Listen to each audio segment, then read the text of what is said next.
Yo, what's going on, everybody? It's Toom, and oh my god, it's a gameplay that's not on raid again. See, I told you guys, you guys really don't understand how easy it is for me to get gameplay on raid. The people I play against, I think I've got like a week's worth of raid gameplay, but you guys are going to be watching an 80 and 9 on the map Overflow. I'm going to be using the Warthog, the Lodestar, and the VTOL warship. And I get a bunch of senseless deaths in this gameplay. And you guys will get a chance to see exactly what those are. And I was actually going to talk about that in this game. And raging and like deaths that you can't really help. Like, there's certain deaths in here. One is coming up right now, actually, where I'm pushing up in the back of the spawn. I know we got these guys spawn trapped, and I'm playing solo. I do play with colorblind assist on, but look at this kid. So I thought that I would be able to take him. I should have just run away from that gunfight, but look at what he had. He had a silenced LMG with the target finder and attack insertion.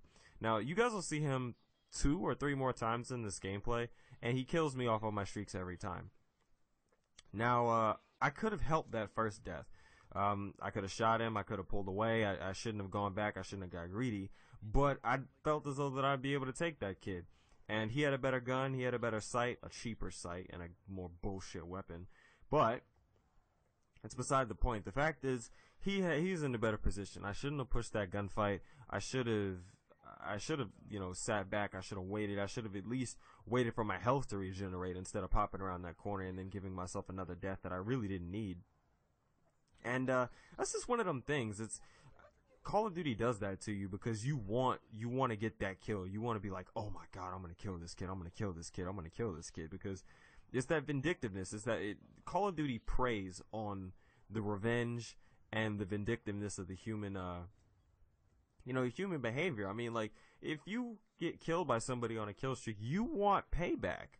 If somebody kills you more than twice, you're gonna want payback. So the minute that you get a chance to get payback, you're gonna seize that chance. But see, the problem is with that's when somebody else can come in and kill you. And that's how people tend to get you off your game when you play COD. It's like, if somebody tries to kill you in this game and you're on a kill streak and they actually succeed, you get pissed. So you go try and hunt them down. You try and slay the enemy team, and you end up forgetting that you're here to win, but you're also here to get a good score line. That's what I try to do when I play Call of Duty. If I see that I can't get a good score line at the end of the gameplay, I decide to go for the W. Because the W is all that matters. If I can get both, then I go for both. And that's how you're supposed to play. You're not just solely supposed to play, it's like, oh, it's all about kills, it's all about this, it's all about this. No, you want to get the W. And you want to do it with the least amount of deaths as humanly possible. And that just goes into thinking about the decision making that you have to do in COD. I mean, I know that this is a basic arcade first person shooter, but there are things that you have to learn. Rush routes, where people are going to be, how the spawns work. There are certain things that you need to know when you play COD if you want to do well. And I kind of see how other communities look down at us. Like, I think it's funny how other communities look down at COD and call it childish, and how MLG and GB stuff is stupid. But we say the same thing about them. Maybe it's just all around just we all have that same thing. But look, here you see, that's the same kid who was sitting in the back of the spawn on the other side of the map. He was sitting over here. Now, I had completely forgotten that he had attack insertion, and I should have kept running to my left, and I would have avoided this death here. But this is the definition of a bad player. This is a definition of a Wings of Redemption subscriber, or a Wings of Redemption himself. He ends up losing a game because he sits in the back of the map with a target finder going 5 and 3 with 2 defends or freaking 2 captures.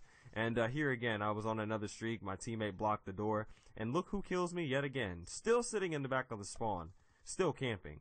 And he barely killed me. See, those are those deaths that you can't avoid. I couldn't have avoided that death. I wasn't even thinking about that kid again. And then he's like 9 and 3. I think he gets 1 more kill at the end of this gameplay.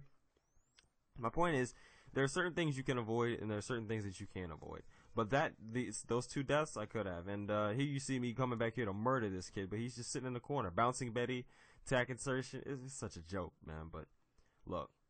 All you gotta do is think when you play. Think about people's routes. Think about where are people going to be? Where do people like to sit? And figure out a way to counter where they're camping. So I hope you guys enjoyed this commentary. I hope you enjoyed the gameplay. If you guys like my voice, if you guys like this gameplay, if you like my channel, go ahead and click that thing in the top right hand corner and go ahead and hit that subscribe button. If you want to see a previous video, Click that thing in the bottom right hand corner. Don't forget to follow me on Twitter. I'm Toom. I'm out. Peace.